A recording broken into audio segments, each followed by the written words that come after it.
Praise the lord.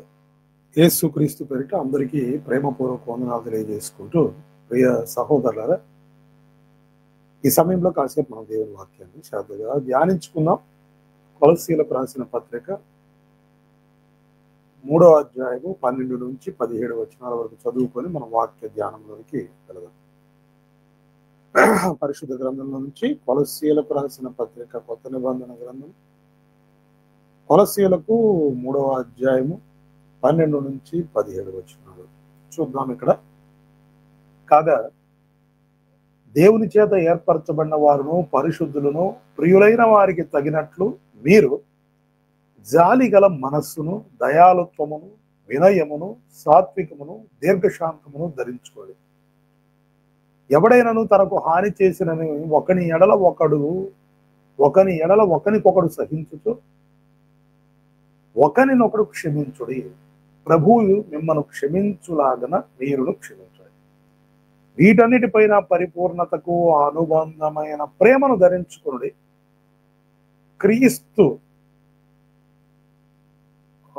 అనుగ్రహించు సమాధానం మీ హృదయంలో ఏలుచుండనీయుడి. ఇందుకొరకే మీరు ఒక శరీరంగా పిలువబడి మరియు కృతజ్ఞతలై ఉండుడి. సంగీతములతోనూ, కీర్తనలతోనూ, ఆత్మ సంబంధమైన పద్యములతోనూ ఒకడికొకడు బోధించుచు, బుద్ధి చెప్పుచు, కృపాసహితముగా మీ హృదయములలో దేవుని గురించి గానము చేయొచ్చు. సమస్త విధములైన జ్ఞానముతో క్రీస్తు వాక్యం మీలో సమృద్ధిగా నివసింపనీయుడి. మరియు మాట చేత గాని, క్రియ చేత గాని మీరేమి చేసినను ప్రభు అయిన యేసు ద్వారా తండ్రి అయిన దేవునికి కృతజ్ఞతాస్తుతులు చెల్లించుచు సమస్తమును ఆయన పేరిట చేయుడి. దేవునికి మహిమ కలుగుగాక. ఈ వాక్యం మనందరి వినికిడిలో దేవుడు దీవించి ఆశీర్వదించుగాక. ప్రియ సహోదరులారా, పరిశుద్ధాత్ముడు వాక్యమును మనము నేర్చుకున్నట్లు, గ్రహించున్నట్లు మన మనోనేత్రములు వెలిగించి లోతుగా నడిపించుగాక. మంచిది. ఈ సమయంలో ఒక విషయాన్ని మనం జాగ్రత్తగా ఇదే అధ్యాయంలో మరి బయటికి వెళ్లకుండా ఇదే అధ్యాయంలోనే మనం ధ్యానించుకుందాం. ఇక్కడ గమనించినట్లయితే ప్రియ సహోదరులారా, కొలస్సీలకు రాసిన పత్రికలో 3వ అధ్యాయంలో 12వ వచనం నుంచి మనం చదువుకున్న భాగంలో 3 విషయాలు మనకు కనపడతా ఉన్నాయి. ఏమిటా 3 విషయాలు అంటే, దేవుని చేత ఏర్పరచబడిన వారు, 2 పరిశుద్ధులు, 3 ప్రియులైన వారు. 1 దేవుని చేత ఏర్పరచబడిన వారు. అపోస్తలుడైన పౌలు చెబుతూ ఉన్నాడు, దేవుని చేత ఏర్పరచబడిన వారును పరిశుద్ధులను ప్రియులైన వారికి తగినట్లు. ఇక్కడ ఒక విషయాన్ని గమనించాలి ప్రియ సహోదరులారా. దేవుని చేత ఏర్పరచబడిన వారు ఎలా ఉండాలి? రెండవదిగా దేవుడి చేత ఏర్పరచబడిన వారు పరిశుద్ధులుగా ఉండాలి. మూడవది ప్రియులైన వారు. ఎవరికి ప్రియంగా ఉండాలి? చూడండి, ఇక్కడ గమనించినట్లయితే దేవుడు తన వారిని ఎందుకు ఏర్పరచుకున్నాడు అంటే, యేసుక్రీస్తు వారుగా, యేసుక్రీస్తుకు సంబంధించిన జనముగా తన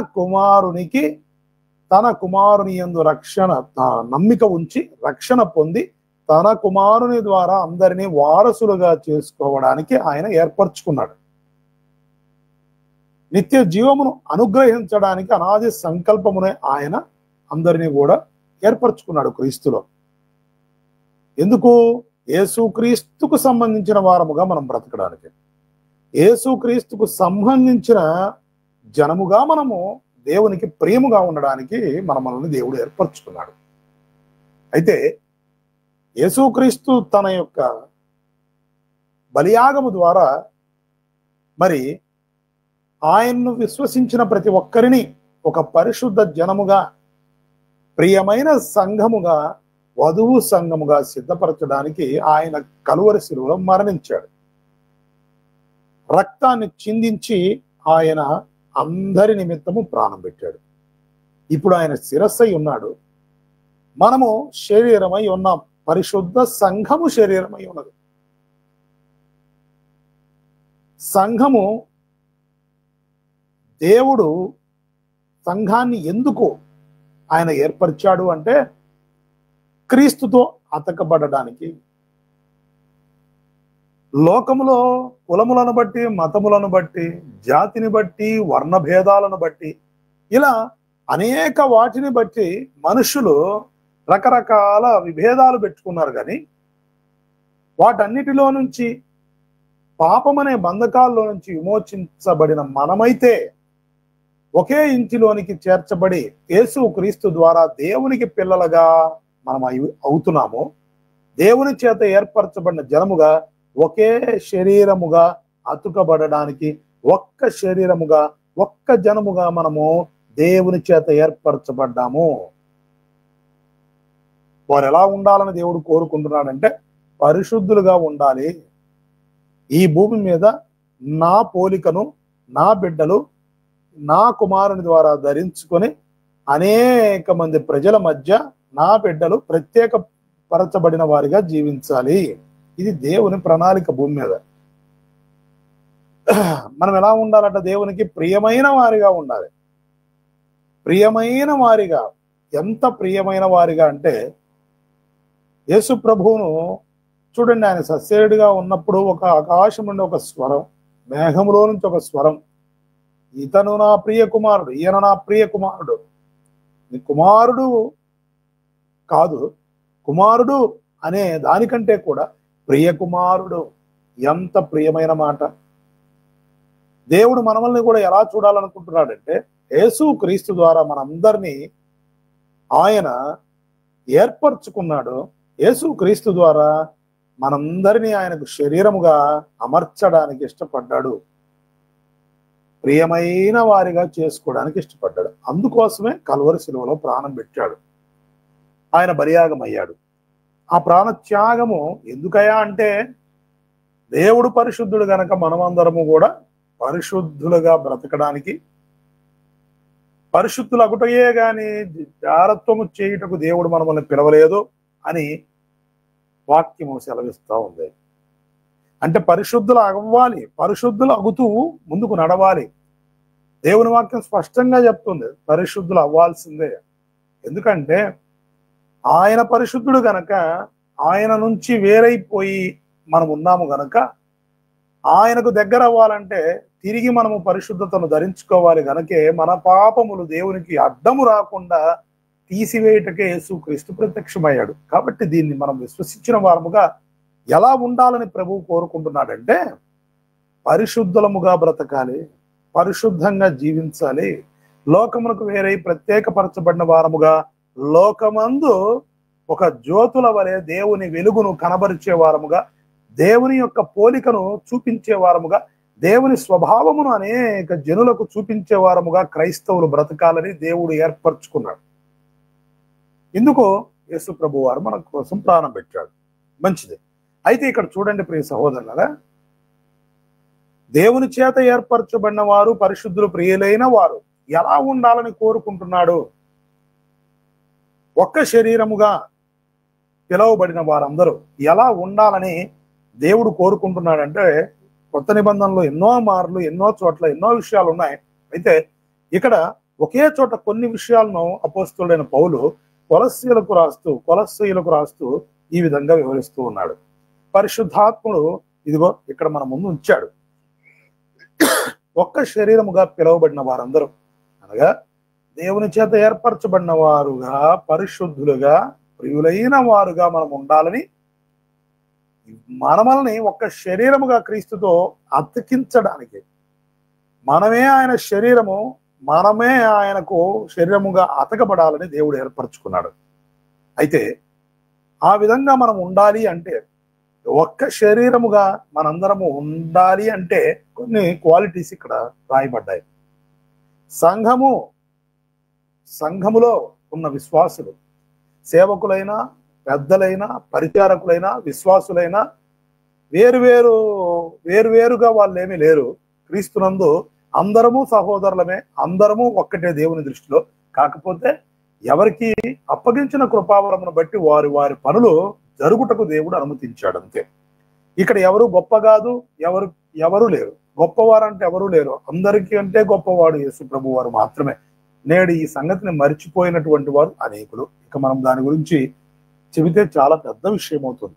కాబట్టి ప్రియ సహోదరులారా, ఇక్కడ గమనించినట్లయితే దేవుని చేత ఏర్పరచబడిన వారు పరిశుద్ధులను, ప్రియులైన వారికి తగినట్టుగా అంటున్నాడు. అంటే ఒక్క శరీరముగా మీరు ఉండడానికే ఏర్పరచబడ్డారు. ఆయన పరిశుద్ధుడు. మరి ఆయనతో అతుకబడాలంటే బాగా ఆలోచన చేయండి. మీరు బాగా ఆలోచన చేయండి. ఒక మీరు ఫర్ ఎగ్జాంపుల్ ఏదైనా సరే, ఒక పండు కానీ ఏదైనా, లేకపోతే ఏ వస్తువునైనా సరే స్వగానికి మీరు చీల్చండి. చీల్చి దాన్ని వ్యతిరేక దిశలో కలపడానికి చూడండి. అంటే ఒక పండును మీరు కట్ చేశారనుకోండి, ఆ రెండిటిని కట్ చేసినటువంటి ఆ యొక్క విధానంలో కాకుండా, కట్ చేయబడినటువంటి ఆ యొక్క విధానంలో కాకుండా ఆ రెండిటిని ఇలా తిప్పి అతికించడానికి ప్రయత్నం చేయండి. ఫర్ ఎగ్జాంపుల్ జామకాయ తీసుకోండి. ఎందుకంటే అది టక్కున ఇలా పెడితే కాసేపు అది అలా ఉండిపోతుంది. మీరు ఇప్పుడు ఆ జామకాయను కట్ చేశారు కదా, రివర్స్ లో అతికించడానికి ప్రయత్నం చేయండి. రెండు కలపడానికి, ముక్కలు కలుస్తాయా? కలవు. అంటే ఇక్కడ ఒకటి గమనించాలి, ఆయన పరిశుద్ధుడు. పాపం అనేది ఆయనకు పూర్తి వ్యతిరేకం. పాపం వ్యతిరేకం, కానీ పాపంలో నుంచి విమోచించబడిన మనము ఆయనకు ప్రియమైన వారం. సింపుల్. మనం పాపంలో నుంచి విమోచించబడి పాపము జోలికి పోకుండగా మనము పరిశుద్ధత కోసము మనము దేవుని మార్గంలో నడిచే కొలది మనము పరిపూర్ణులుగా మారుతాం. దేవునికి ఇది ఇష్టం. ఆయన పరిశుద్ధుడు కాబట్టి శరీరం కూడా ఎలా ఉండాలని కోరుకుంటున్నాడు? మత్సైనను, మడతైనను, కలంకమైనను మరీటిది ఏదైనా లేకుండా. చూసారా? చాలా మందికి అర్థం కాదు ఈ విషయం. ఎవరికి అర్థం కాని పరిస్థితి అయిపోయింది.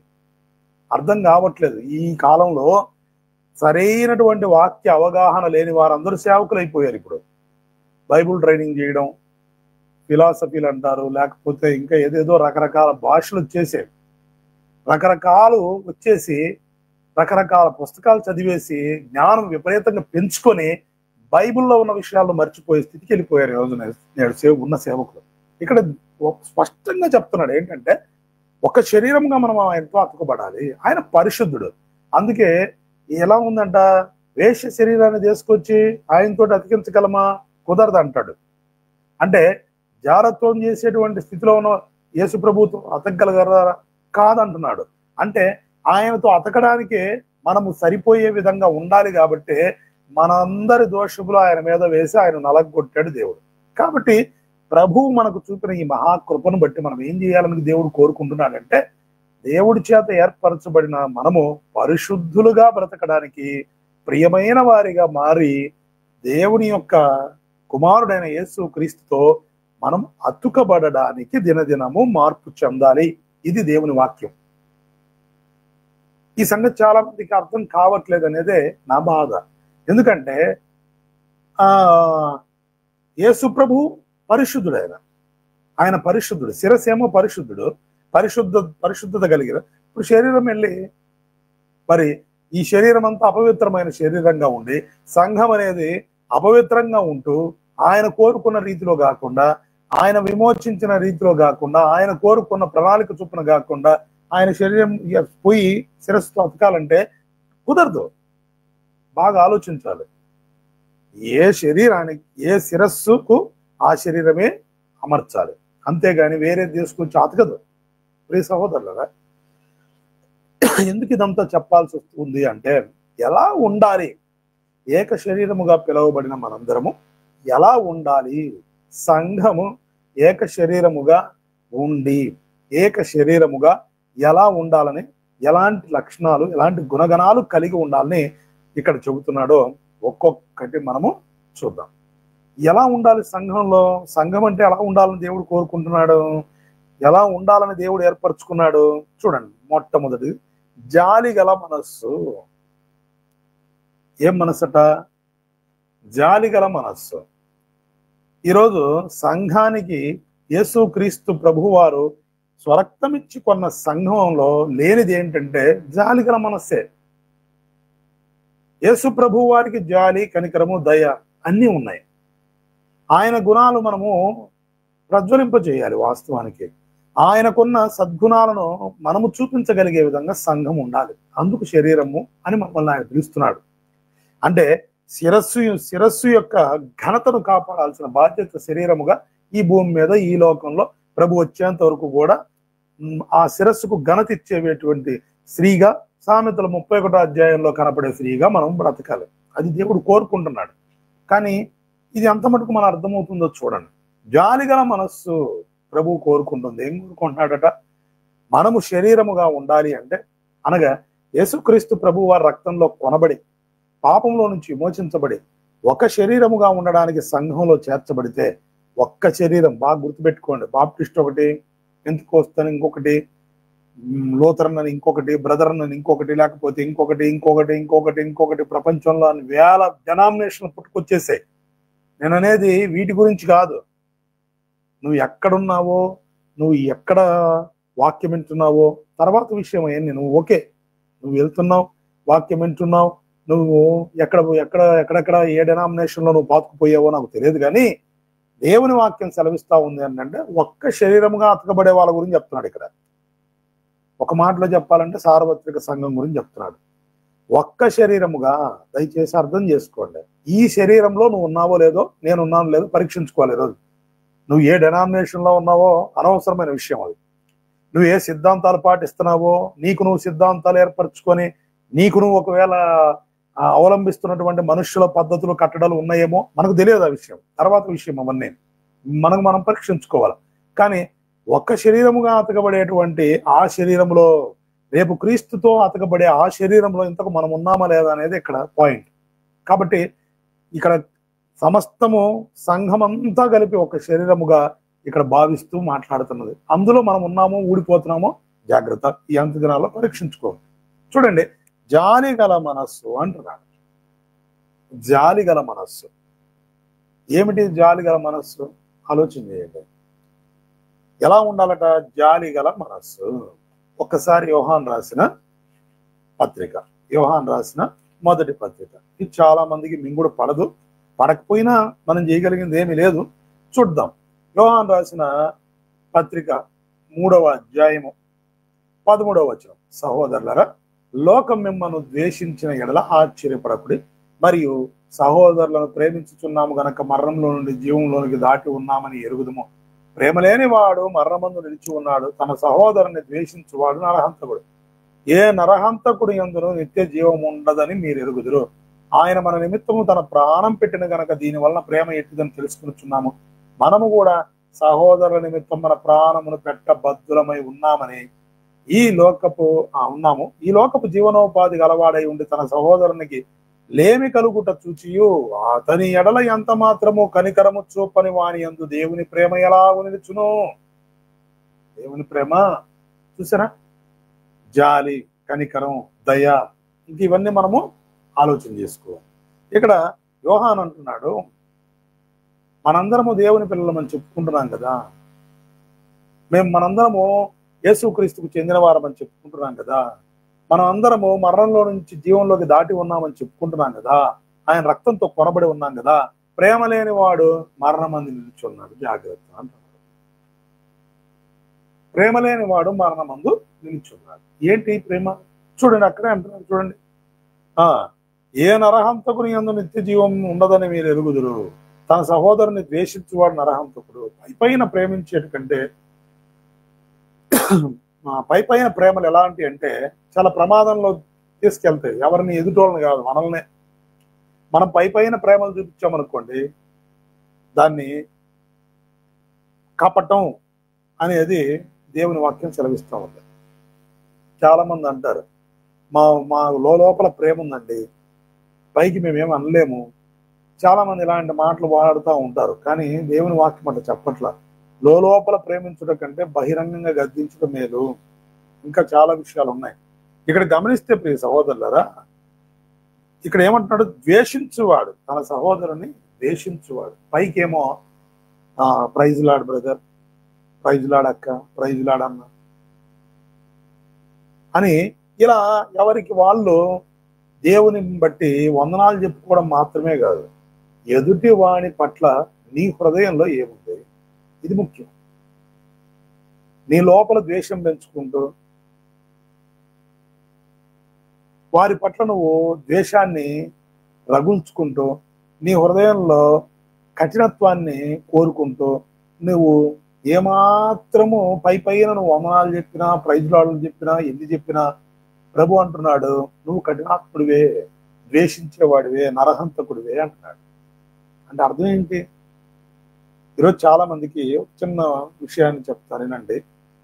ఇది తప్పు అని చెప్పామనుకోండి, ఇది కరెక్ట్ కాదు కదా, ఇది వాక్యానుసారం కాదు కదా, మీరు చేస్తుంది తప్పు కదా అని పొరపాటున మనం ఎవరినన్నా అన్నామనుకోండి, అప్పటికి మౌనంగానే కనపడతారు, కానీ వాళ్ళ హృదయంలో ద్వేషం పెంచుకుంటారు చాలా మంది. నేను చూశాను చాలా మంది. వాళ్ళకు చెప్పే వాళ్ళు ఉండకూడదు అనుకుంటారు, వాళ్ళు అనుకుంటారు మాకు చెప్పేంతటి వల్ల, మమ్మల్ని సరిచేసేంతటి వాళ్ళ, ఇలా ఎవరికి వాళ్ళు ఏమైపోయారంటే ద్వేషాన్ని పెంచుకునే సేవకులు లేకపోలేదు, ద్వేషాన్ని పెంచుకునే విశ్వాసులు లేకపోలేదు, ద్వేషాన్ని పెంచుకునే సహోదరులు లేకపోలేదు. సరి చేయడానికి చూసే వాళ్ళ మీద ద్వేషం పెంచుకునే వాళ్ళు చాలా మంది ఉన్నారు. ఈరోజు సంఘాల్లో పక్క పక్కనే కూర్చుంటారు, వాళ్ళ ఇంటికి వీళ్ళు వెళ్ళరు, వీళ్ళింటికి వాళ్ళు వెళ్ళరు. పక్క పక్కనే కూర్చుంటారు, వాళ్ళు బాగుపడితే వీళ్ళకి నచ్చదు, వీళ్ళు బాగుపడితే వాళ్ళకి నచ్చదు. పక్క పక్కనే కూర్చుంటారు, ఒకరితో మాట్లాడితే ఇంకొకరికి నచ్చదు. ఇలా రకరకాలుగా హృదయంలో ద్వేషం పెట్టుకుని నువ్వు ఒక్క శరీరంలో అతకపడడానికి ఎలా సాధ్యమవుతుందో ఆలోచన చేసుకోవాలి. ఈ మెసేజ్ అనేది ఒక్క రోజులో పూర్తయ్యేది కాదు, దేవుని చిత్తమైతే కొనసాగిద్దాం. ఎందుకంటే ఈ యొక్క అంత్య దినాల్లో పై మాటలు కాదు, గచ్చుపోతకు మట్టి గోడకు గచ్చుపోత పూసినట్టు మాటలు చెప్తే, మట్టి గోడకు గచ్చుపోత పూసేటువంటి మాటలు చెప్పి ఇదే దేవుని వాక్యం అని చెబితే నాశనం అయిపోతారండి ప్రజలు.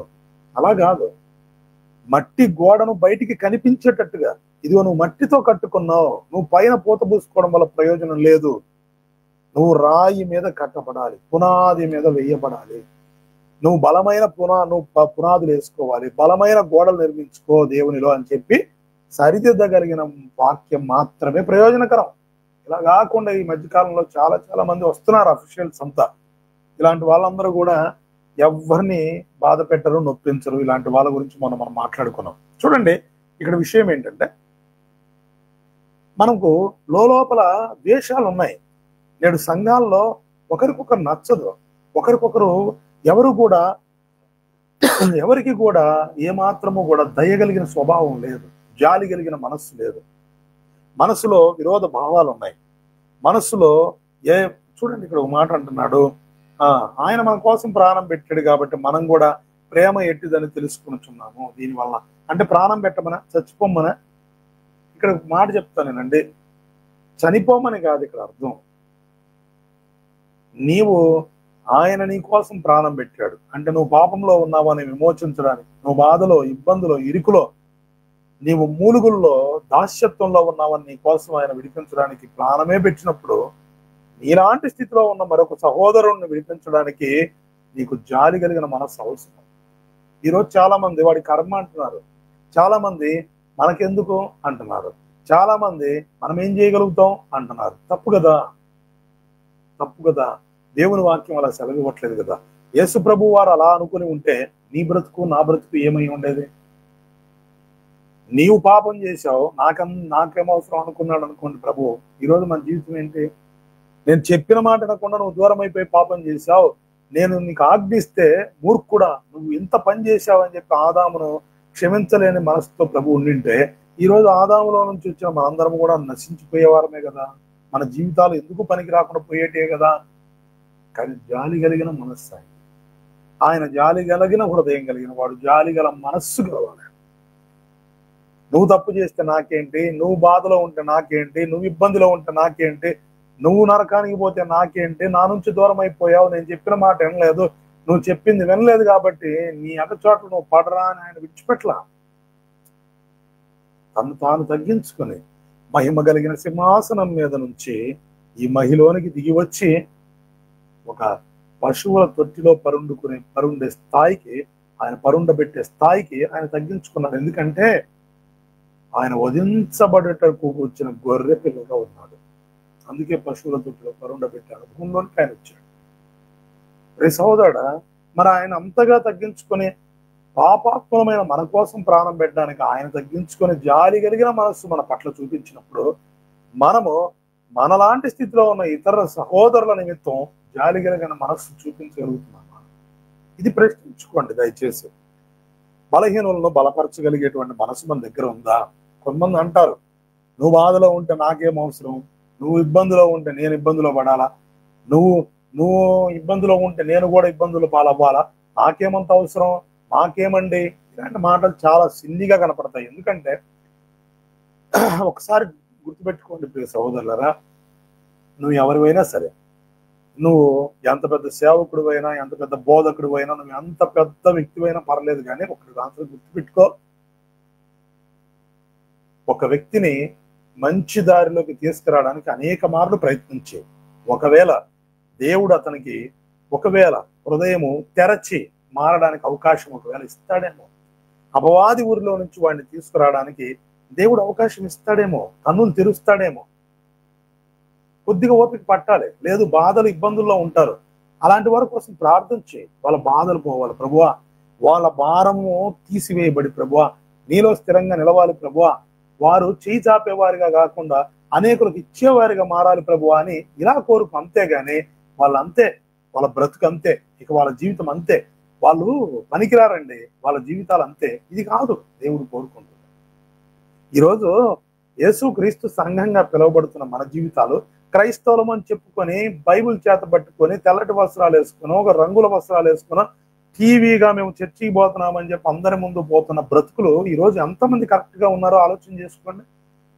ఈ రకంగా అయితే యేసు ప్రభువు ఏం చేయాలి? మనందరినీ ఆయనకే గిన జాలి గల మనస్సు లేకపోయి ఉంటే ఈ పాటికి మన జీవితాలు ఆరిపోయి ఉండేటివి.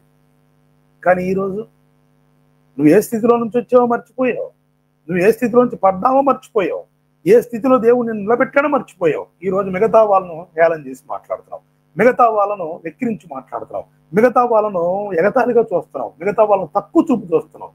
తప్పు కదా. జాలి కలిగిన మనస్సు ఉండాలి సంఘానికి. ఒక్క శరీరముగా పిలవబడినటువంటి వారు ఆ ఒక్క శరీరంలో క్రీస్తు అనే శిరస్సుకు అతుకబడేటువంటి శరీరం ఎలా ఉండాలని దేవుడు కోరుకుంటున్నాడంటే జాలి కలిగిన మనస్సు ఉండాలి వాళ్ళకి. ఈరోజు అనేక మంది ఇంకొకటి చాలా కఠినంగా చెప్పాల్సింది ఈ విషయాన్ని. ఎందుకంటే చాలా మంది అంటారు, నా కష్టార్జితం నీకెందుకు ఇవ్వాలి. నేను విన్నాను, నేను కొన్ని అనుభవాలు ఎదుర్కొన్నాను. మనం అనవసరం కొన్ని విషయాలు చెప్పుకోవడం, మనం అతిశయోక్తిగా ఏదో చెప్పకూడదు, తప్పది. చాలా మంది అంటారు, అతనికి ఇచ్చే కెపాసిటీ అసలు ఎప్పుడుంది కాబట్టి అతను ఎవరికి ఇచ్చాడులే అంటారు చాలా మంది. కానీ వాళ్ళు చెప్పుకోవాల్సిన పని లేదు. అతిశయపడితే ప్రభు ముందు అతిశయపడాలని పౌలు అన్నట్టు మనం కూడా అనుకోవాలి. చాలా మంది నేను గమనించాను, నా కష్టార్జితంలో నీకెందుకు ఇవ్వాలి, మేం కష్టపడ్డ సొమ్ములో నీకెందుకు ఇవ్వాలి. ఇక్కడ ఒక మాట అంటున్నాడు, నువ్వు జీవనోపాధి కలిగిన వాడు అయ్యి ఉండి ఈ లోక జీవనోపాధి అంటే దేవుడు నీకు ఈ లోకంలో జీవనోపాధిని ఇచ్చాడంటే దేనికోసం?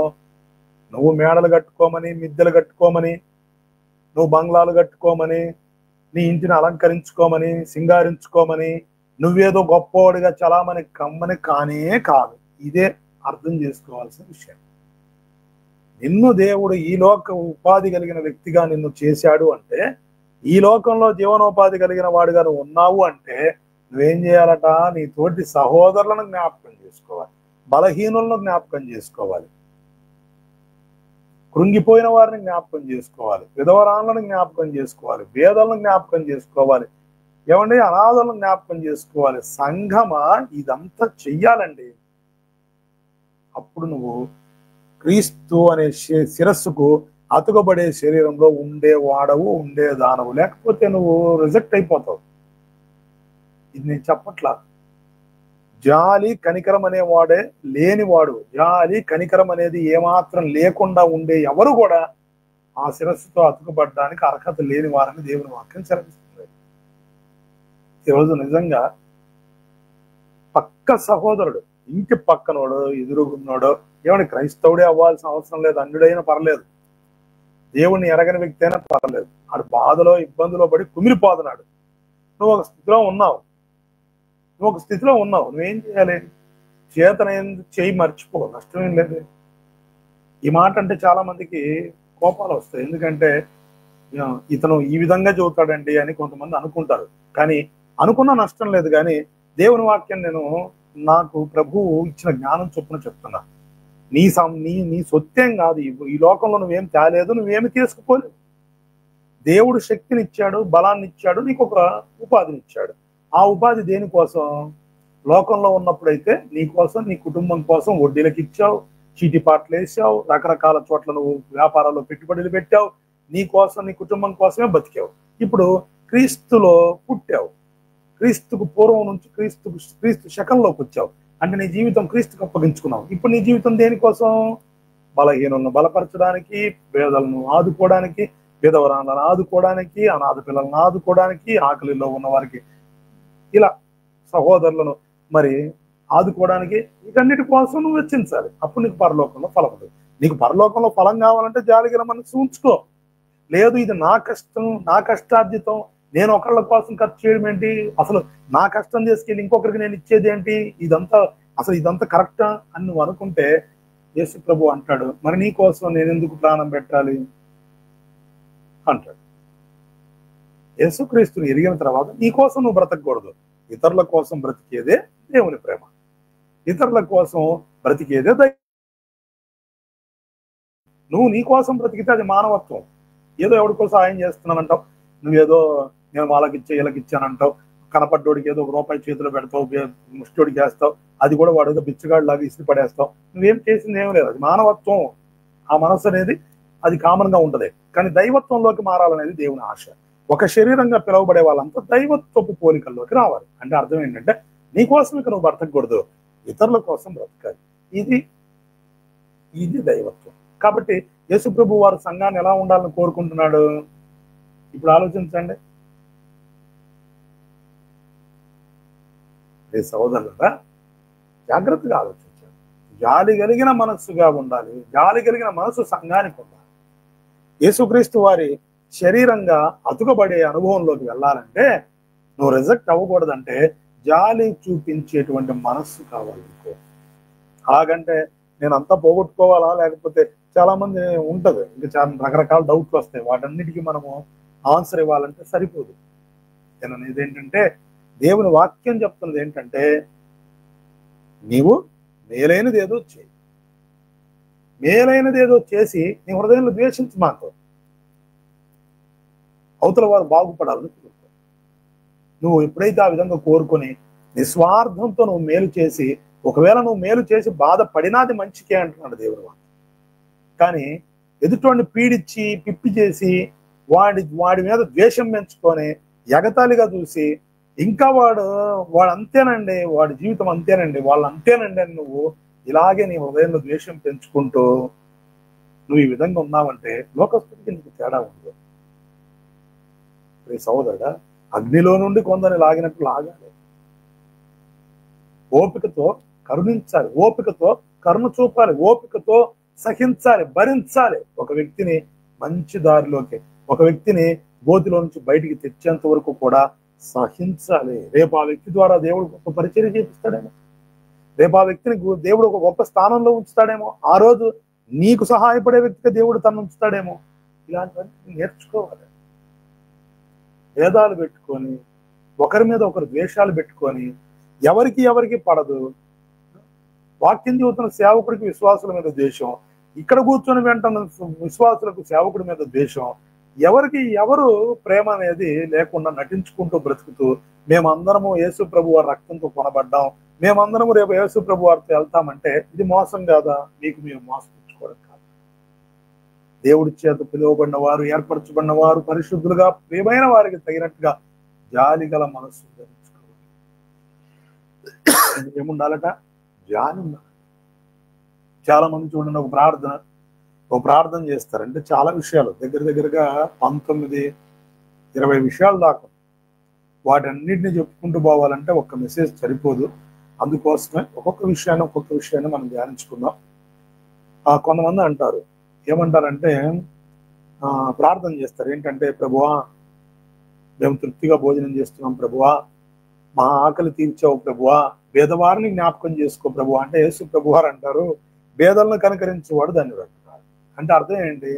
నీ కడుపు నింపుకోవడానికి మాత్రమే బ్రతికితే ఇక నీవెందుకు నా దగ్గరికి రావడం? ఇది యేసు ప్రభువారు చెప్తున్న మాట. నువ్వు నాకు ప్రార్థన చేస్తున్నావు, నీకుంది కదా స్తోమత, నువ్వు తినడానికి బిర్యానీలు వండుకుంటావు, నువ్వు తినడానికి రకరకాల ఎంజాయ్ చేస్తావు, కేవలం తిండికే 1000 రూపాయలు ఖర్చు పెడతావు. కానీ నీకేదో అవసరమో అది ఉంచుకొని నువ్వు తగ్గించుకొనైనా సరే పేదవారి ఆకలి తీరుద్దామనే ఆశ నీకెందుకు లేదు? ఈరోజు క్రైస్తవుల ప్రార్థన ఇదేగా, ప్రభువా ఈ ఆహారాన్ని దీవించు ప్రభువా, ఈ బిర్యానీని దీవించు ప్రభువా, ఈ పలహారాన్ని దీవించు ప్రభువా, ఇది అనేకులు పేదవాళ్ళు ఆకలితో ఉన్నారు ప్రభువా, వారిని కూడా గుర్తు చేసుకో ప్రభువా అంటాం మనం. కానీ యేసు ప్రభు వారు అంటున్నాడు, నా పిల్లలుగా మీరు పేదవాళ్ళని మీరు కదా గుర్తు చేసుకోవాలి, ఆ బాధ్యత మీది కదా. ఒకసారి ఆలోచన చేయండి. నీ కడుపుకు నువ్వు తింటున్నావు అంటే అర్థం ఏంటి? నీకు సమృద్ధిగా ఉంది, నీకు ఆకలి తీరి కడుపు నిండి కూడా నీకు ఇంకా వెక్కసమయ్యేంత వరకు తింటున్నావు. అదేదో అనేక మంది పేదవాళ్ళను యేసు ప్రభు వారికి చెప్పే బదులు, ప్రభువుకు చెప్పే బదులు నువ్వు గుర్తు చేసుకున్నావు. నువ్వు తినే ముందు 10 మందికి ఇచ్చి తర్వాత నువ్వు తిను. నేను ఇదే చెప్తాను ఎవరికైనా, ప్రేయర్స్ పెట్టినప్పుడైనా ఎప్పుడైనా సరే, మిగిలిన తర్వాత పంచుదాం, అంతా మిగిలిపోయిన తర్వాత ఇది ఎందుకులే పాడవడం, ఎవరికన్నా పంచేద్దాం, ఇది జాలి కలిగిన మనసు కాదు. బిజినెస్ మైండ్ అంటారు దీన్ని. లోకంలో వాళ్ళు ఏదో పుణ్యం వస్తుంది, ఏదో పరమార్థం వస్తుందని చెప్పి వాళ్ళు అన్ని అయిపోయిన తర్వాత మిగిలిన అన్నం తీసుకెళ్లి ఎవరికైనా పంచి పెడితే ఇది పుణ్యం వస్తుంది అనుకుంటారు. వాళ్ళ క్రియలు విడిచిపెట్టరు, వాళ్ళ క్రియలు తెలియదు, శ్వాసంతో కూడిన క్రియలు. కానీ దేవుని నమ్ముకొని పాపం నుంచి విమోచించబడే ప్రభు రక్తం చేత కొనబడిన మనం ఎలా ఉండాలని ప్రభువు కోరుకుంటున్నాడంటే, ముందు పేదవారిని జ్ఞాపకం చేసుకో, తర్వాత నువ్వు తిను. నువ్వు ముందు పేదవారిని జ్ఞాపకం చేసుకో, తర్వాత నీ ఆకలి తెచ్చుకోవా. నీకు ఉంది కదా, నీ ఇంట్లోనే ఉంది కదా ఆహారం, ఎక్కడికి పోదు కదా. కానీ ఆకలి లేని వాడు బయట ఇబ్బంది పడుతున్నాడు కదా. అంతా అయిపోయిన తర్వాత మీరు తినగా మీకు ఎక్కువై వెక్కసమై విడిచిపెట్టిన దాన్ని అప్పుడు ఇయ్యాలని కోరుకుంటున్నారంటే అసలు మీకు జాలి కలిగిన మనసు ఎట్లుంది? ఎక్కడుంది మీకు? సోదరులారా ఆలోచించండి, ఉందా మనకి జాలి కలిగిన మనసు? ఈరోజు అనేక మంది ప్రార్థన ఇదే, యేసు ప్రభువా జ్ఞాపకం చేసుకో ప్రభువా, పేదలను జ్ఞాపకం చేసుకో ప్రభువా. అండి బిర్యానీ ముందు పెట్టుకుంటావు, ఫస్ట్ ఎంతో కొంతమందికి కొంతమంది ఆకలి తీరుద్దామనే ఆలోచన నీకు రాదు. మీ కడుపులు పట్టి అది గొంతులోకి వచ్చేంత వరకు కూడా తిని తిని తిని తిని వెక్కసమగ వరకు తిని ఇంకా మిగిలిపోతే అవసరమైతే క్యారేజీల్లో పెట్టిస్తారు. ఏమని గతి లేని వల్ల ప్రార్థనకు వచ్చే వాళ్ళందరూ మీరు ఆలోచన చేయండి. ఈ మాట నేను కొంతమందికి తెలియాలి, చాలా మందికి అర్థం కావాలి. మీరు నిజంగా ప్రార్థనకి ఎవరిని పిలుస్తారు చెప్పండి? మిమ్మల్ని మెచ్చుకునే వాళ్ళని పిలుస్తారు, మిమ్మల్ని గణపరిచే వాళ్ళని పిలుస్తారు, మీ మాట వినే వాళ్ళని పిలుస్తారు.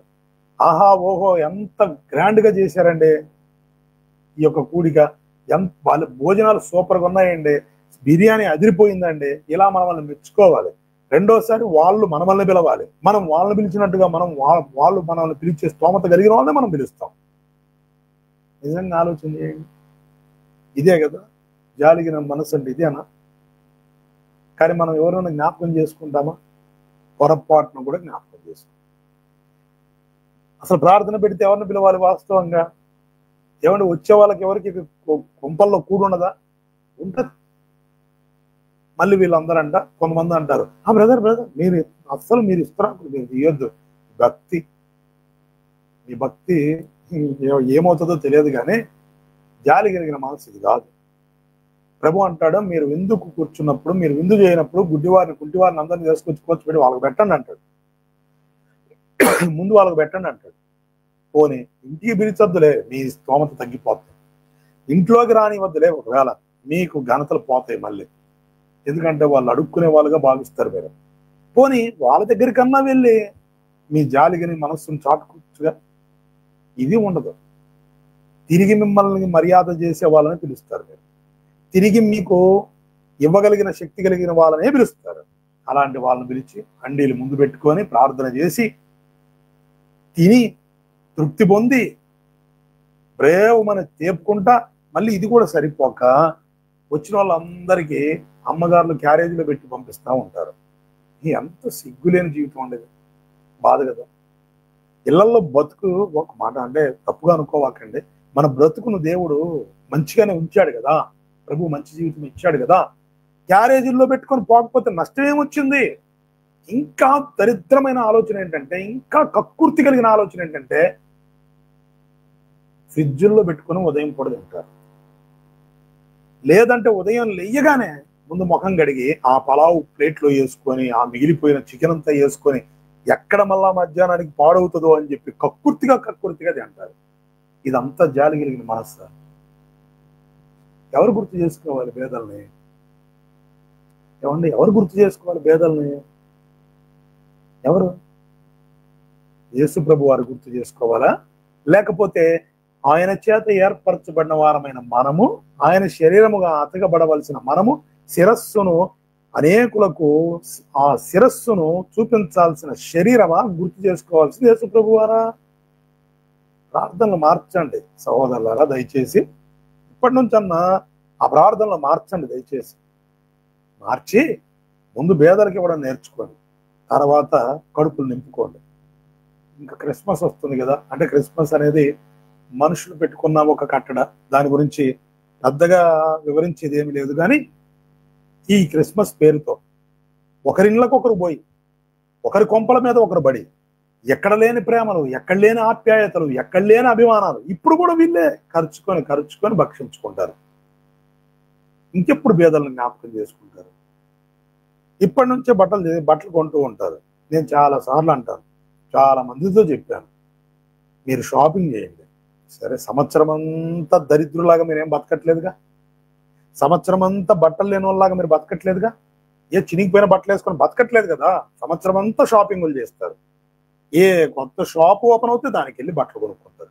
ఎక్కడ షాపింగ్ మాల్ ఓపెన్ అయితే అక్కడికి వెళ్ళి కొనుక్కుంటారు. మీ బ్రతుకు బాగానే ఉంది కదా. మరి ఈ క్రిస్మస్ పేరుతో మళ్ళీ ఇంటి ఇల్లాదులందరూ కొనాలి. ఎంత కాస్ట్లీ, తగ్గేదేమీ లేదు. మళ్ళీ కొంటే ఒక్కొక్కటి మంచి హై లెవెల్, అంటే ఆ రోజు అందరికి చూపించుకోవాలి, ఇది ఎక్కడ కొన్నావు, భలే ఉంది అని అడిగేటట్టుగా, మనుషుల చేత మెప్పించుకునేటట్టుగా కొనాలి. ఎంత డబ్బు ఖర్చు? సంవత్సరం అంతా కొనేటివి మీకు సరిపోవు. ఇప్పుడు మళ్ళీ క్రిస్మస్ పేరుతో నేను చాలా మందితో చెబుతాను, షాప్కి వెళ్ళండి, ఇష్టంతో కొనండి. తల్లిదండ్రులకు మగవాళ్ళు వాళ్ళకు కొనుక్కోండి, ఆడవాళ్ళు వాళ్ళు కొనుక్కోండి. తర్వాత పిల్లలకు మంచి కాస్ట్లీ బట్టలు, మీరు అనుకున్నారు మీరు ఏ ఆలోచనతో బట్టలు కొనాలనుకున్నారో అదే ఆలోచనతో కొనండి. కొని బయటకు వచ్చిన తర్వాత మీ అందరూ ఒక తీర్మానం చేసుకోండి. ఏంటంటే, ఇవన్నీ నీ వలె నీ పొరుగు వారిని ప్రేమించమని యేసు ప్రభు వారు చెప్పారు కదా. నీ వలె నీ పొరుగు వారిని అంటే అర్థం ఏంటి? నువ్వు ఏ ఏ తిండి తింటే సంతోషంగా ఉంటావు, ఎదుటివాడికి పెట్టేప్పుడు అదే పెట్టు. నీ స్వభావం ఏంటో తెలుసా? ఈరోజు క్రైస్తవులు మనం చెప్పుకుంటూ, దేవుని బిడ్డలమని చెప్పుకుంటూ జాలి కలిగిన మనసు లేదు. కారణం ఏంటో తెలుసా? నువ్వు ఇంట్లో మసూర బియ్యం తింటావు, ఎవరికన్నా ఇవ్వాల్సి వస్తే స్టోర్ బియ్యం ఇస్తావు. మిగిలిపోయిన స్టోర్ బియ్యం బస్తాలు ఎక్కడో పక్కన పడేసి ఉంటారు, దోశలు వేసుకోగా మిగిలినటివి తీసుకొని పోయిస్తావు. ఇది నీ వలన పొరుగు వారిని ప్రేమించినట్టు కాదు. ఈ విషయంలోనే నువ్వు ప్రేమించలేనుడు అయితే, ఈ విషయంలోనే నీకు జాలి లేదు, నువ్వు రక్షణను ఇంకేం ప్రకటిస్తావు? ఏమండి, కరెక్టే కాదా? ఆలోచన చేయండి. నువ్వు మంచి ఆహారం తినాలని కోరుకుంటావు, ఎదుటోడికి ఇచ్చేది మాత్రం బెచ్చగాడు, అడుక్కునేవాడు వీడు. అడుక్కునేవాడు క్రీస్తుని చూడకూడదా? అతనిలో ఉండేది కనుక క్రీస్తు ఆత్మ కాదా? నువ్వు మంచి బట్టలు కట్టుకోవాలి. ఈ జాలి గల మనస్సు కలిగిన వాళ్ళంతా పాపం సెమీ క్రిస్మస్లు పెట్టి పాపం 100 రూపాయలు 200 రూపాయలు చీరలు పంచుతారు. ఇదంతా వీళ్ళ దాన ధర్మాలట. అబ్బో, వీళ్ళ జాలిగల మనస్సును తట్టుకోలేరు ఆ రోజు.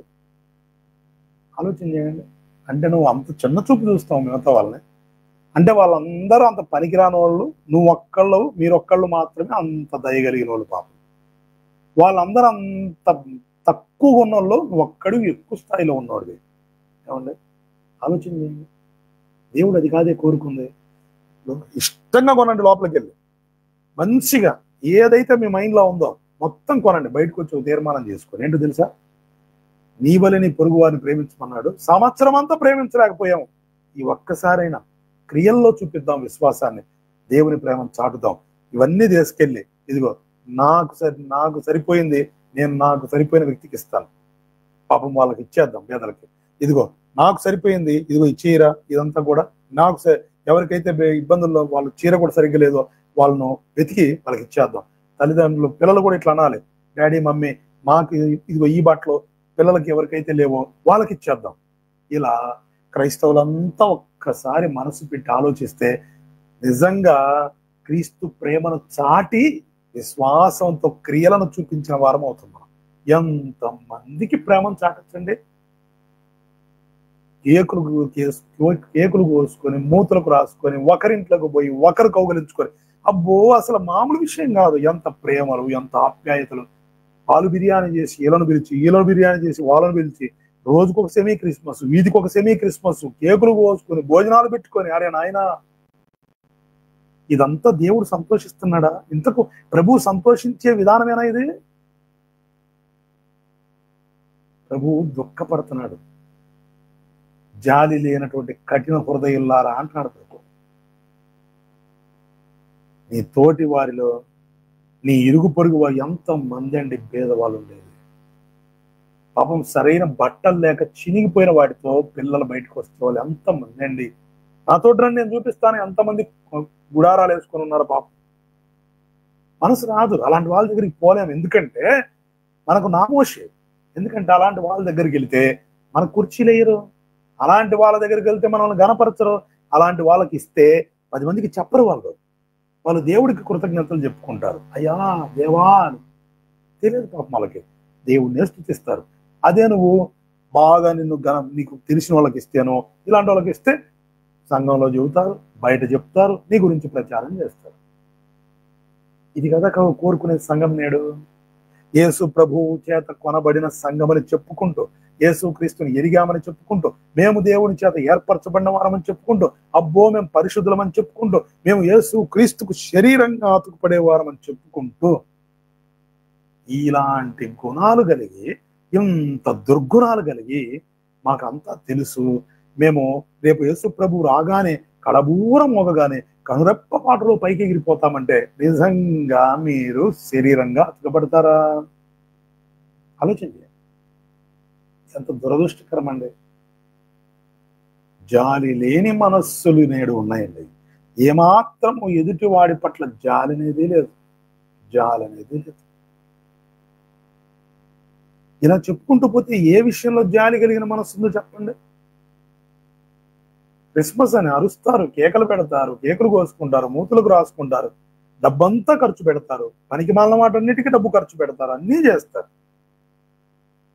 కానీ నీ ఇరుగు పొరుగు వారికి సంవత్సరంలో 364 రోజుల్లో ఏ రోజైనా దేవుణ్ణి ఎరగని ఆ కుటుంబాల్లోనికి వెళ్ళి యేసు ప్రభువుని నమ్ముకోమ్మా, యేసు ప్రభువుని నమ్ముకోయ్యా, నేను ప్రభువుని నమ్ముకొని రక్షించబడ్డాను, మందిరానికి రాయ్యా అని చెప్పిన రోజులు ఉన్నాయేమో జ్ఞాపకం చేసుకో, వేళ్ల మీద లెక్క పెట్టుకో.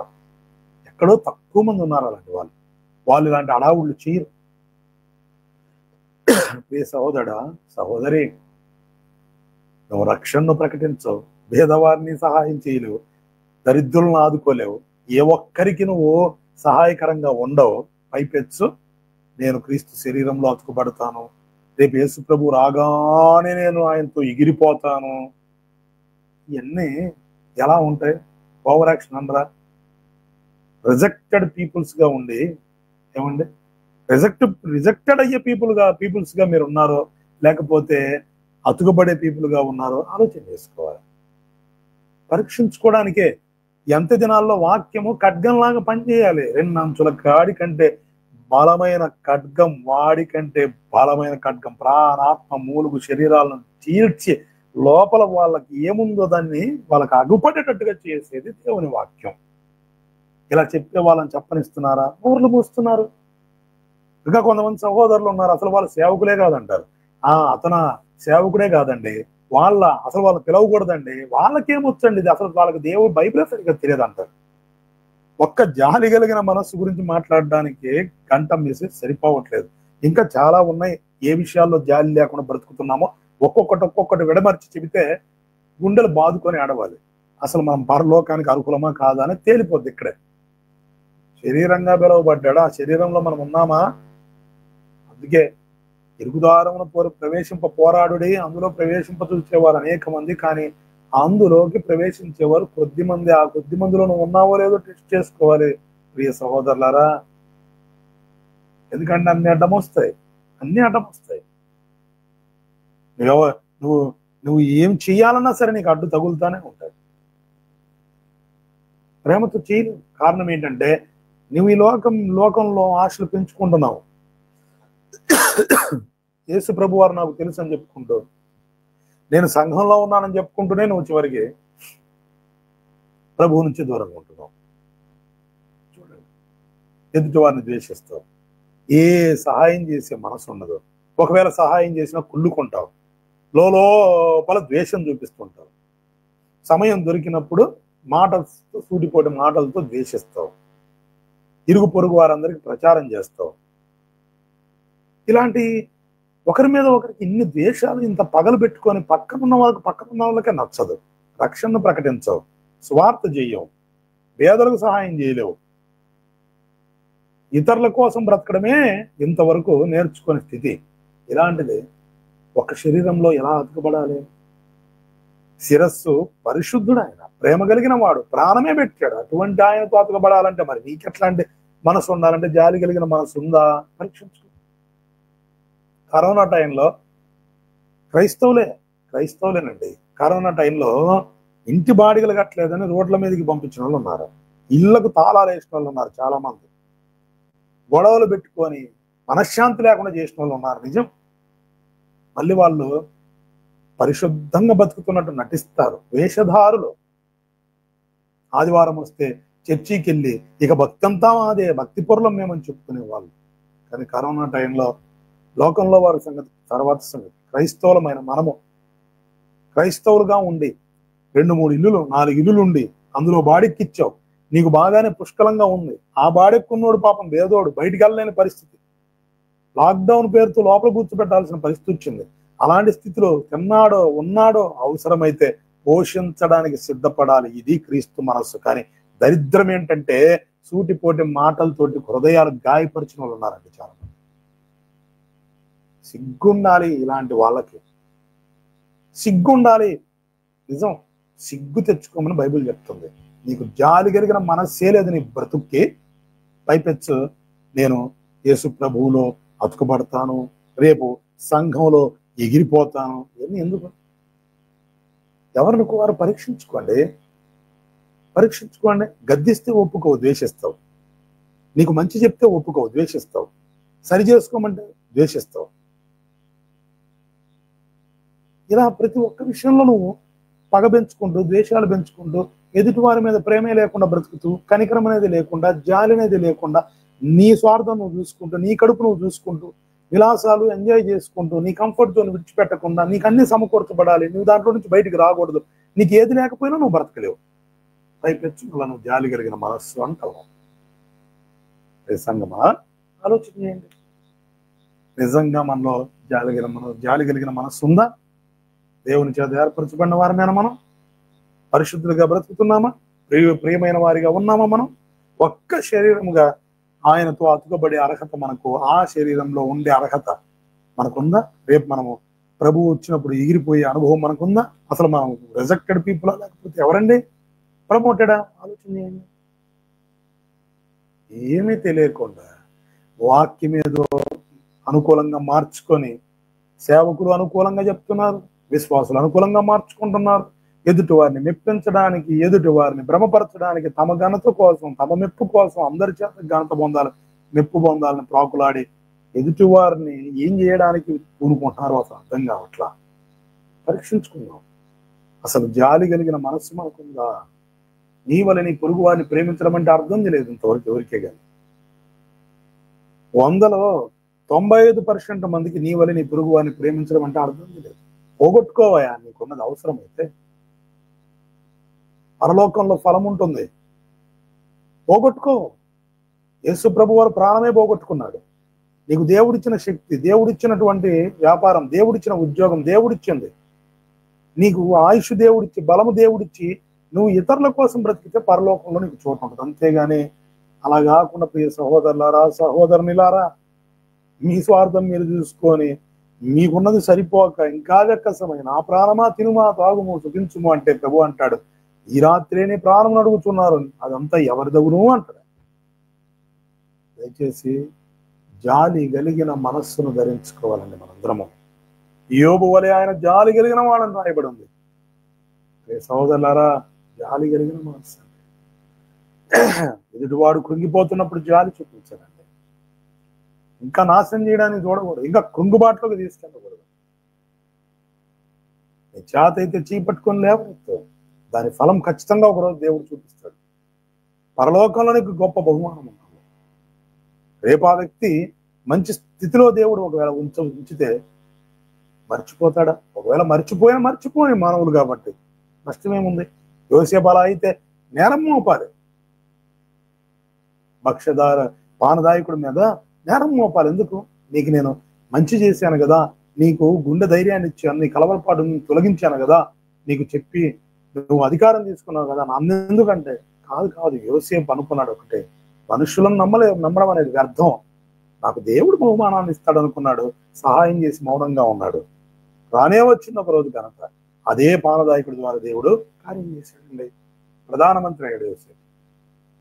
జాలి కలిగిన మనస్సు ఉండాలి.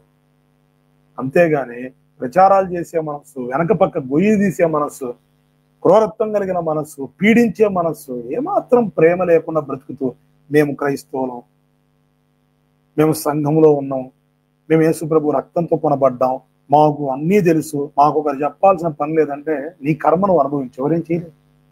మార్చుకుంటే శరీరంతో అతకబడతావు, శరీరంలో శిరస్సుతో నువ్వు అతకబడతావు, లేదంటే లేదు. ఎవరేం చేయగలుగుతారు? సహోదరి లోతుగా ధ్యానిద్దాం, సరి చేసుకుందాం, బ్రతుకులు మార్చుకుందాం. అసలు మనం క్రైస్తవులుగా జాలి ఉందో లేదో పరీక్షించుకుందాం. దయచేసి విశ్వాసం క్రియలేని విశ్వాసం మృతం. ఇప్పటికైనా కాస్త విశ్వాసంతో క్రియలు చూపించండి. విశ్వాసంతో మీకోసం బ్రతకడం కాదు, ఇతరుల కోసం బ్రతకడం నేర్చుకోండి. దయచేసి దైవత్వాన్ని భూమి మీద యేసుక్రీస్తు యొక్క దైవత్వపు లక్షణాలను చూపిద్దాం మనందరం. ఇప్పటికైనా ఎవరికి వారు తెలుసుకోవాలి. దయచేసి డబ్బు వృధాగా ఖర్చు పెట్టమాకండి. మనం తిని ఎవరింట్లో వాళ్ళు తినడానికి సామర్థ్యం ఉంది, మళ్ళీ మనందరం ఒక తోట చేరి తినడం ఎందుకు?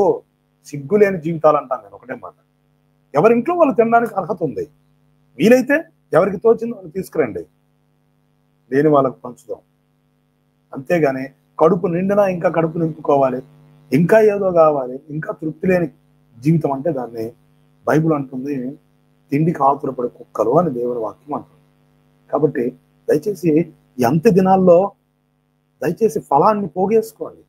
పరలోకంలో ఫలాన్ని సంపాదించడానికి ఇప్పటికైనా హృదయాలు తెరవబడాలని, అట్టి కృప ప్రభు దయచేయాలని, సంఘముగా మనము సంఘము అని పిలువబడాలంటే, దేవుడి చేత ఏర్పరచబడిన వారము, పరిశుద్ధులు, ప్రియమైన వారు అని తెలియబడాలంటే జాలి కలిగిన మనస్సు ఉండాలి. ఇంకా 19 విషయాలు ఉన్నాయి. దేవుని చిత్తమైతే ఒక్కోటి మనం నేర్చుకుందాం. కాబట్టి సరి చేసుకుందాం, మనం ఇప్పటికైనా మార్పు చెందుదాం, కఠినమైన హృదయాన్ని తీసేసుకుందాం, ప్రభువుని బట్టి ప్రేమిద్దాం, జాలి కలిగిన మనసును మనం కోరుకుందాం. అవసరమైతే కష్టపడదాం, గొడ్డు చాకిరి చేద్దాం, ఆ కష్టాన్ని ఇతరులకు ఇద్దాం, ఆ కష్టాన్ని ఇతరుల ఫలం కోసం ఆ కష్టాన్ని ఖర్చు చేద్దాం, సంతోషంగా ఉందాం. పరలోకంలో ఫలం ఉంది. కాబట్టి దయచేసి నిజమైన క్రైస్తవుడిగా ఎవరైనా ఉండాలి అనుకుంటే జాలి కలిగిన మనసును దయచేసి ఆ మనసును ధరించుకోవడానికి ప్రభు దగ్గర మొరపెట్టండి, హృదయాలు మార్చుకోండి, కఠినత్వం నుంచి బయటకు వచ్చి ఇదిగో సంఘంగా శరీరముగా అతకబడాలి అంటే ఈ లక్షణాన్ని మనం అలవర్చుకోవాలి. అట్టి కృప ప్రభు మనందరికీ దయచేయును గాక. Amen, amen, amen.